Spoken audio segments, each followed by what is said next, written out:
What is up guys, GuitarRock here, welcome back to another FWTR video. We have the new patch note, the 4th of January 2018. Let's have a look at it. Oh, there's a new hero, jelly-like pink bean. So cute man. Alright, so jelly bean, no, it's jelly-like pink bean. So this guy is a paper attack type. Paper attack type. Wow. That is rather interesting actually. So Jellybean, let's just call this guy Jellybean man.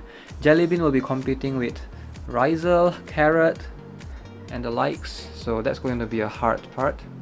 So first skill has only one tile range, similar to Krat's one, but it hits diagonally as well, so that's good. Swings his toy hammer, detonates the ground in front, attacking enemies in his range at a % of attack. This skill increases Pink Bean's final skill power for a percentage. So second skill, combat roll. So that's a pretty decent range. Rolls forward, attacking enemies in his range at attack as he charges. Alright, so it's one of those dash charge skill. This skill increases his movement. Okay, that's cool. Increased movement. He has also % or higher HP. If he has that, final skill power will be increased. Third skill, Super Flame Yo-Yo. Throws a burning yo-yo, attacking enemies in his range at % attack, with a % chance of burning them for a % number of turns. Enemies in a percentile range around the burn targets receive as much damage as Pink Bean's attack every time the targets begin their turn. Okay, if enemies are already burned, this skill creates a percentage chance of decreasing their healing effects for a number of turns. Now that's the first for all skills to have burn effect on third skill. I think we only have two skills that have that, which is both on Hongyom's Awakening skill and Soul Bad Guy's Awakening skill. So it's good to see it present in a third skill right now, burning. Pretty decent range, not too bad. Pink Bean's Dignity, the passive skill, being the boss monster. As he is, Pink Bean cannot receive more than % damage on his turn. That's similar to Krat's passive skill. This skill also increases his attack by a percentage of his max HP. So if Pink Bean has percentage or higher movement, he gains a number of resistance. So that's quite a number of things. So basically he has minus damage taken. Well, not really, but it's more like he limited % of damage that he can receive on his turn, and increase his attack by max HP, and if he has movement he gains resistance. So that's quite a lot of things on that particular skill. Awakening skill, pretty good range, opens numerous portals and summons pink beans through them, attacks all enemies within his range at a percentage of attack, and momentarily increases pink beans attack by % per each enemy in his range. Also increases his max HP by a percentage for a number of turns. Alright, so there are two new stories regarding Pink Bean as well. New awakened heroes. Alright, Phantom will be awakened. So Twilight rips backward, throws a card at enemies within his range, inflicting damage at % attack and moving percentiles backward.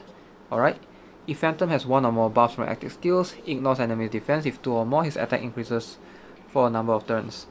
Mercedes, Ishtar's Ring, the legendary weapon Ishtar attacks enemies within his range at % attack. If Mercedes has % or higher movement, this skill additionally drains the enemy's HP by % of their max HP. Also increases her attack by % of 4% number of turns. Evan.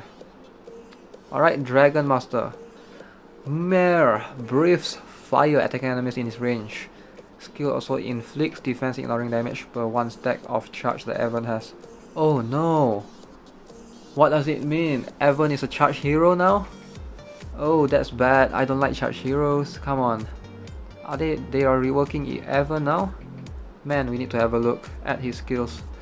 Hopefully they don't nerf him. Alright, passive skill. So Phantom's passive skill now at the beginning of each turn, Phantom creates an 80% chance of copying 3 random buffs cast on all targets in a 2-tile range, okay, for himself for 2 turns. If one or more buffs are cast by active skills, his max HP increases by 20%. If 2 or more, his attack increases by 4,400. Alright, previously his passive skill increases attack and defense, and the amount of attack is quite low. So right now this is a significant buff, and that HP by 20%. Oh god, HP by 20%, so good. Yeah, and also attack by 4,400. That's a lot actually. Alright, first skill. Powerfully stabs an enemy twice, ignoring 1,400 defense, and deals 136.9% attack. That's the range of fire right there. Pretty cool. Wow. That skill is similar to Sugun's first skill. So might be usable in guild raid depending on the second and third. I can't remember his skill range. What is it like? But the second skill uses his ability to copy other skills and attacks enemies within his range at 172.8% attack. Creates 80% chance of copying for himself 2 random buffs cast on allies and enemies within his range for 2 turns, up to 6 buffs. Third skill, cards fall from the sky and explode, inflicting damage on enemies within their range at 204.8%, causing lethal wound for 2 turns, inflicting damage at 21% attack for every tile they move. When Phantom has 2 or more buffs from active skills, weakens enemies and making them susceptible to 32% more damage. So there's a weakening applied. I guess it's pretty decent, but nothing spectacular. The reason why I say that is because the buff copying is sort of random. You can't really choose what buff you want, so I mean you can choose your range, but gonna need to work on your positioning and your skill aim and stuff. So the passive skill now changes for the Valkyrie's Gorgeous Wings. Increase attack by 800 and max HP by 3% upon activation. Wow, that means he's going to be pretty tanky. He's going to have quite a lot of HP if he can actually do the copy the buff successfully, which I think he should. Increases copy buff chance by 20% and count by 1. Increase copy buff chance by 20%. So that passive skill changes a little bit. Now the third skill, no more increased skill damage, just straight up increased copy buff chance. Alright. So Mercedes, passive skill increases Mercedes' movement by 2 and attack by 3,200. Whoa. Whoa, man. This skill's effect is cancelled if she finishes the turn without moving. Oh, I was hoping to be able to use her in guild raid, but she most likely going to stay there if you are using her in guild raid, so she won't have that 3,200 attack. So that's kind of a bummer. But look at that skill range on her first skill. Wow, just wow. Incredible skill range on the first skill. Ugh, so good, man. Imagine what kind of new strats you can use with her. Oh yes, I can already think of using her on certain days. Alright, range of fire modified. So second skill, a legendary spear drops from the sky, hitting enemies in range at 163.1% attack. If another skill was used in previous turn, this skill's final power increased by 15%. Increase Mercedes attack by 2,500 for 2 turns. What? So broken. Third skill, exactly same range with the second. Unleashes Endless Wrath, hitting enemies in range at 196.1% attack. If another skill was used in the previous turn, the enemy's defense is ignored by 3,250 and final skill power increased by 21.5%. Mercedes attack increases by 2,500 for 2 turns. So in guild raid, you just use her second, third, second, third, second, third. Wow. She's gonna have that 2,500 attack increase. Too bad you don't get that from the passive. But that's so broken. That means she's so broken in BOH. Imagine she move around And then she used one of the skill, and then she has what, 2500 attack. So yeah, but the second and third skill requires you can't obtain that on the first turn, so on turn 2 onwards only she'll be good. But at least turn 1 you get that 3200 attack from your passive. That's still pretty broken, right? And if you have the Yeti, increase movement by another 2 and attack by 1004. What? What? 3002. Another 1004. 4006. Am I right? 3214. Yeah, 4600. Wow. And you get 4 movement. That's like a ghost step on her. What? That's so broken in BOH, man. Wow. Just straight up wow. Like, this girl puts Momo to shame, and I love Momo so much. Momo is the king of the highest attack type in attack heroes. But I think she's gonna beat Momo for sure. RIP Momo. Alright, so Mercedes Yeti, definitely that's a must to have, I would say. Definitely that's a must to have already, if you plan to use her. Alright, let's see. So Evan's skill, they changed it. Evan gains 1 charge buff stacks with every blow for 2 turns. Alright, if he has 2 or more charge stacks, his attack increases by 1008, defense by 1002, Dragon Dive skills effective range by 1. Is Dragon Dive the third skill? I think that's the third skill. I think one is Dragon Dive, one is Dragon Charge. Dragon Charge is second skill, if I remember correctly. I could be wrong though, but I think it's the third skill. That's pretty cool, but you sort of need the 1 charge buff though. So that is that's not going to change much in guild rate, because you still need to use a skill before that. Unless you attack a minion. Wait a minute. That could work in Monday. Yeah, that could work on Monday. Whoa, that could actually work on Monday. No, it doesn't. It doesn't work on Monday.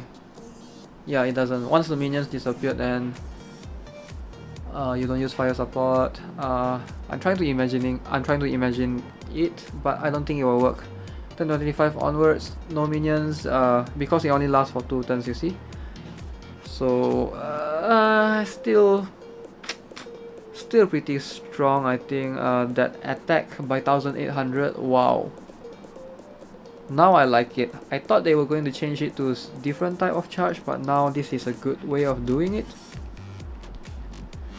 So the passive skill effect additionally increases attack by 1200, elevates the effective range bonus condition by 1.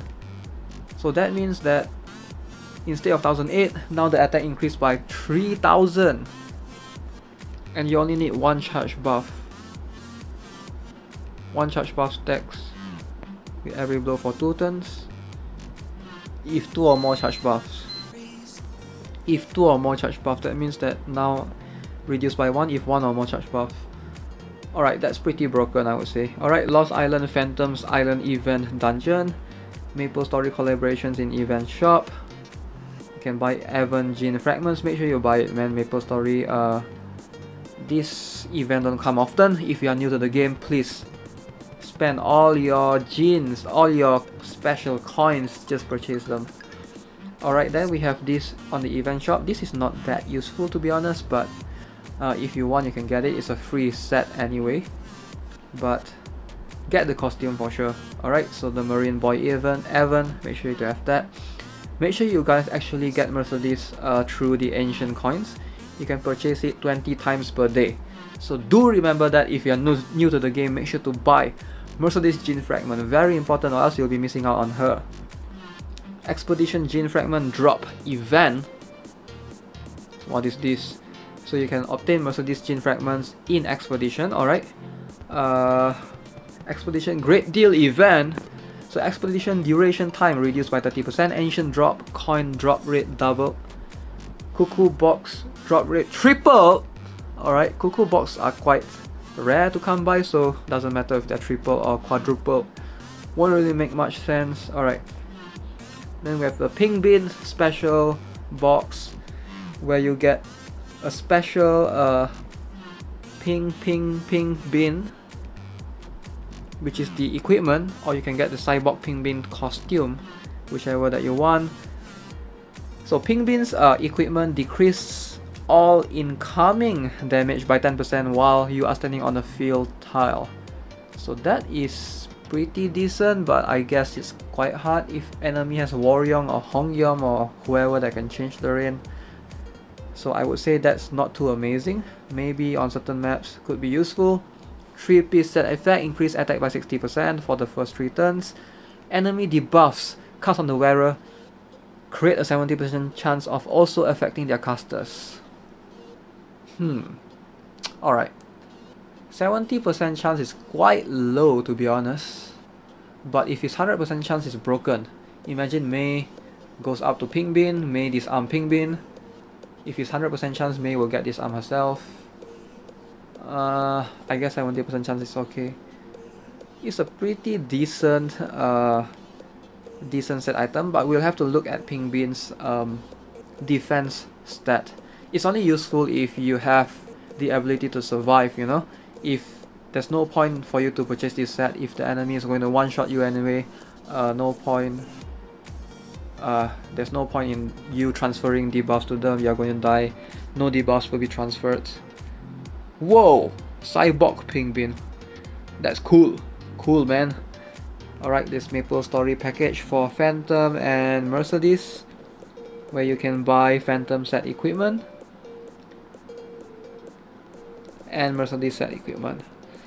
To be honest guys, if you're new to the game, don't buy this. They are not worth it. I think they'll be sold for, I forgot what's the crystal price, 1,000? I don't know. If it's a regular price, 1,990, do not buy them. Not worth it. Save your crystals for something else. Alright, we have January Cuckoo's Blessing. So this is a package for whales. If you want, you can buy this to get a couple of crystals, perfect genes, diamonds, subjugation tickets, birthday of heroes, happy birthday January. Alright, so Lily's costume, Nirvana, Angela, Carrot, and Cleo. All of them will have the bonus, the discount on their costumes. That's pretty cool. I guess Angela and Nirvana's ones are both worth it. You are getting that movement +1. Carrot's one might be worth it depending on which one we are looking at. Maybe the Cheshire Cat in Wonderland. The others not too special. So this is how they look like. Nirvana, Angela, Carrot. 3 costumes for Carrot. This is Cleo. Oh, and that's it for the patch notes. Alright guys, hope you enjoyed the video. As always, let me know which of the 3 Maple Story heroes right here excites you the most. Just a gentle reminder, I believe there will be 3 more Maple Story heroes, Eunwol, Aaron, and Luminous. They will be released, I think, 2 weeks from now. They are the second batch of the Maple Story heroes, so you want to save a couple of crystals for them. If you don't have Eunwol yet, he's going to cost at least 2,500 crystals, so that's something to keep in mind. Alright guys, as always, feel free to give this video a like. You can subscribe to the channel. I'll see you guys in the next one. Have a nice day. Goodbye.